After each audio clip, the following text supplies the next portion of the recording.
Maybe I could work for your little company? My sister Madison texted me on a Tuesday afternoon, her tone casual, as if she hadn't spent the last 5 years mocking everything I'd built. I was sitting in the office of my SaaS startup in Austin, Texas, looking at quarterly revenue reports showing we'd just hit $4.2 million in annual recurring revenue, when that text came through. I just got laid off from my position as a senior analyst at the consulting firm. Things are tight. Do you think you have any openings? I stared at that message for a long moment, remembering every family dinner where she'd dismissed my work. Remembering her at my parents' house 3 years ago, laughing while telling our mother that I was wasting my education on a toy company. Remembering her MBA graduation celebration where she'd introduced me to her new colleagues as my sister. She does social media stuff. Even though my company had 12 employees and was already tracking towards 7-figure profitability. Now she wanted a job. From the little company, she'd spent half a decade belittling. And I made a decision that would teach her what respect actually means. Before we continue, make sure you subscribe, like, and share this story because what happens next will absolutely destroy you. My name is Victoria Summers. I'm a CEO, an entrepreneur, and someone who learned that sometimes the best lesson you can teach someone is the one they teach themselves. Madison is my older sister by 3 years. We grew up in suburban Denver, both of us with the same opportunities, the same education, the same starting point. Our father was an engineer. Our mother was an accountant. They pushed us both to be ambitious, to be successful, to reach for everything we wanted. But they raised us very differently. Madison was always the conventional daughter. Good grades, the right college, the right career path. She followed the script perfectly. She went to the University of Colorado, got a degree in business, worked at a couple of mid-level corporations, and then at 28 decided she needed an MBA to accelerate her career. She went to a good school, not Ivy League, but respectable. She graduated top of her class. She networked obsessively. And she landed a position as a senior analyst at one of the big 3 consulting firms. I was the unconventional daughter. I was decent in school, but not extraordinary. I went to the University of Texas, studied computer science, and I spent more time building things than following conventional career paths. In my junior year, I identified a problem. Small marketing teams were wasting 20 to 30 hours per week on repetitive social media management tasks that could be automated. I started building a solution. By senior year, I had a working prototype. After graduation, I started a company. That was 7 years ago. For the first 2 years, my startup was tiny. It was just me, working out of a coffee shop, building the product in the evenings and weekends while I freelanced to pay rent. Some months I made enough to cover rent and food. Some months I didn't, and I'd eat ramen and dip into my minimal savings. My family was supportive but skeptical. "When are you going to get a real job?" my father would ask gently, genuinely concerned about my financial stability. Madison was less gentle. "That's not a real job," she'd say at family dinners, laughing like I'd told a joke. "You're playing with toys. You should get something stable, with benefits. Health insurance, retirement plans, actual job security." I'd explain that I was building something that would eventually be more stable than any job. I'd talk about my vision for the company, how the software would solve a real problem that thousands of marketing teams faced. She'd smile indulgently, the way you smile at a child telling you about their fantasy career as an astronaut. "That's sweet," she'd say, patting my arm. "But you should have a backup plan. Maybe get a part-time job at a marketing agency while you're developing your little app, just in case this doesn't work out."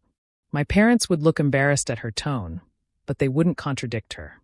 And I'd feel the familiar sting of being dismissed by my own family, even as I was working 70-hour weeks to build something meaningful.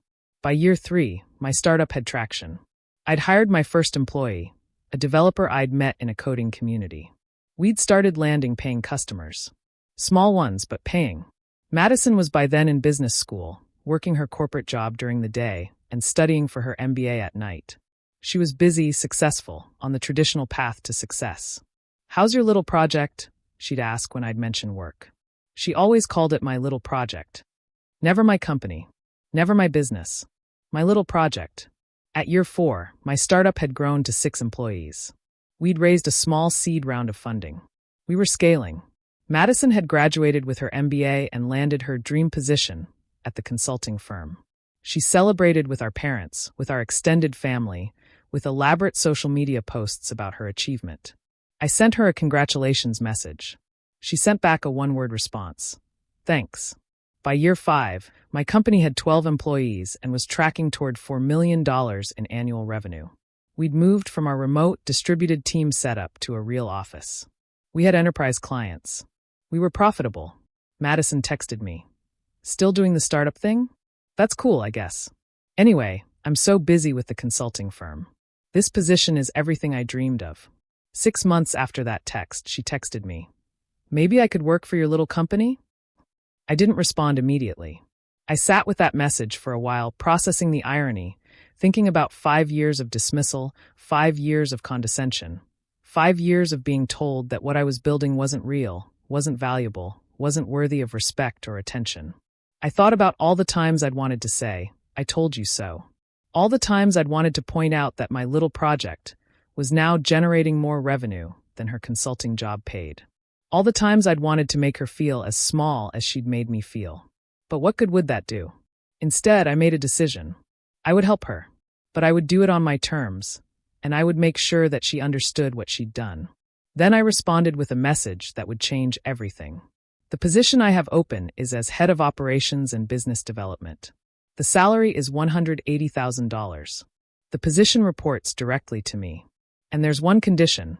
You have to publicly apologize to the entire team for every dismissive comment you've ever made about this company. She didn't respond for an hour. Then, really? Madison came to my office the next week for a meeting.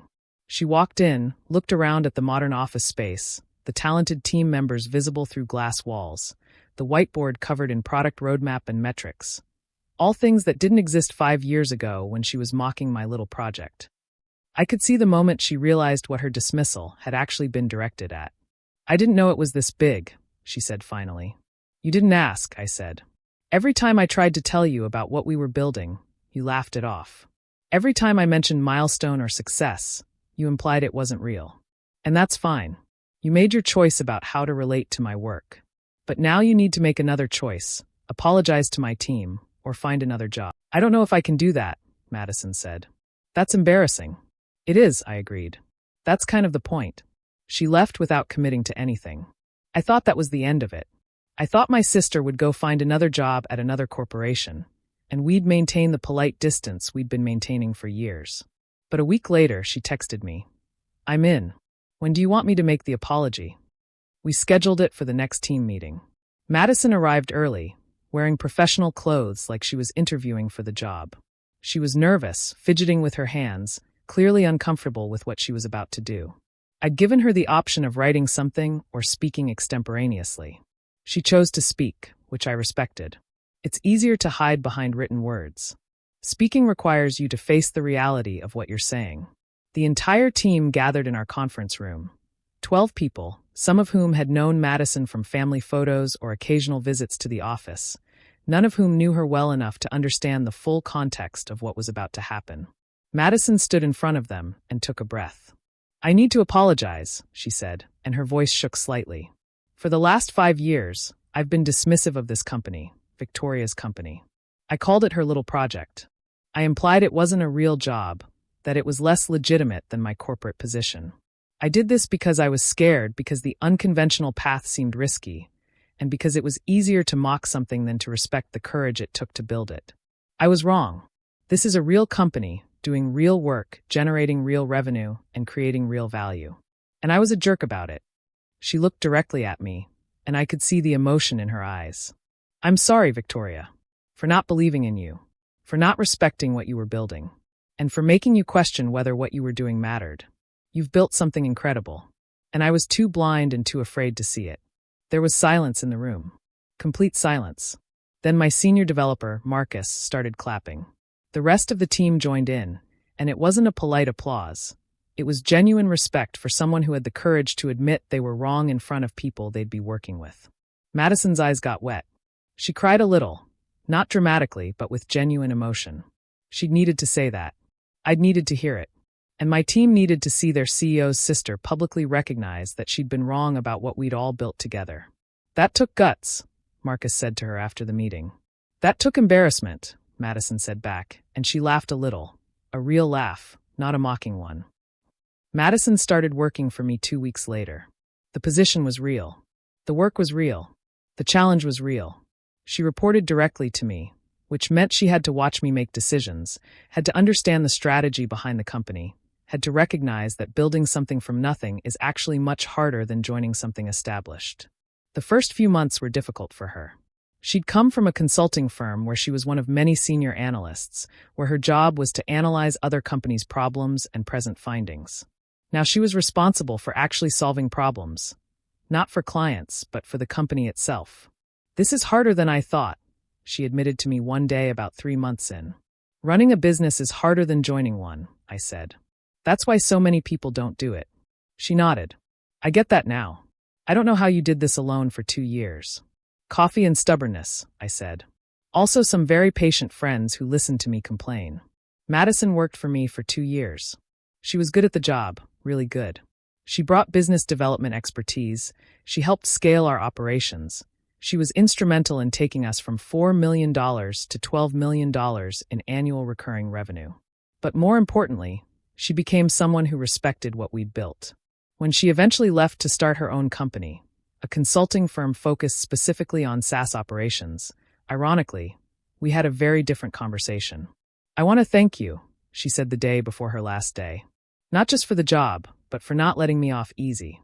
You could have rejected me, refused to hire me, held my dismissal against me forever. You didn't. You gave me a lesson instead."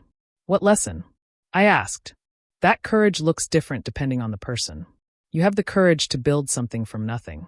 I have the courage to admit when I'm wrong and to ask for help. Both matter. Neither is better than the other. But I spent 5 years acting like mine was the only kind that counted. That was arrogant. What I learned from this experience is that sometimes the best revenge isn't revenge at all. It's success. It's the quiet knowledge that you were right all along, that what you were building mattered, that the person who dismissed you eventually realized their mistake. But more importantly, I learned that people can change. My sister was not a bad person. She was just a person who'd chosen one conventional path and was insecure about people who chose differently. She defended her path by attacking mine. That's a very human thing to do. When I forced her to confront what she'd done, when I made her apologize publicly, when I made her work in the very company she'd mocked, I gave her the opportunity to become better. And she took it. I'm a CEO who built a company that her sister once called a little project. When Madison asked me for a job, I didn't say yes immediately. I told her what the position paid, what the requirements were, and what she'd have to do to get it. When she apologized in front of my entire team, I didn't let her off easy. I held her to that apology. I made sure she understood what her dismissal had actually cost. Not me financially, but our relationship emotionally. And then I let her work for me, learn from me, and eventually go build something of her own. My name is Victoria Summers. I'm the CEO of a multi-million-dollar SaaS company. And I'm also the sister who didn't let her family's dismissal define her. That's exactly how it should be.